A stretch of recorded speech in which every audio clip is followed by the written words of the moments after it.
ត្រឹមតែ25,000 រៀលប៉ុណ្ណោះបាទបងប្អូនក្នុងរាជធានីភ្នំពេញទិញ3ប្រអប់គឺ free សេវាដឹកបាត់មកបងប្អូននេះអែម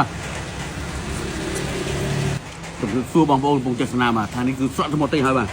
ព្រោះខាងនេះសម្រាប់ DJK សំណែនាំលើប៉ាតេលីយូ689បាទមកប្រអប់នឹងមាន4រសជាតិបាទកន្លះគីឡូមានរសជាតិប៉ាតេរសជាតិជ្រូកបាទរសជាតិអត់ហឹរប៉ាតេបាទប៉ាតេចំហុយប៉ាតេជៀនហើយនឹងបាទរសជាតិបាទប៉ាតេជៀនជ្រូករសជាតិធម្មតាបងប្អូនមកប្រអប់គឺមានទម្ងន់កន្លះគីឡូបាទ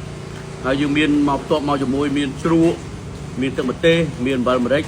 បាទមកប្រអប់ហ្នឹងត្រឹមតែ25,000 រៀលប៉ុណ្ណោះបាទបងប្អូនក្នុងរាជធានីភ្នំពេញទិញ3ប្រអប់គឺ free សេវាដឹកបាត់អញ្ចឹងត្រូវការប៉ាតេឆ្ងាញ់កុំភ្លេចបាទប៉ាតេលីយូ689អូខេ come on everybody អរគុណ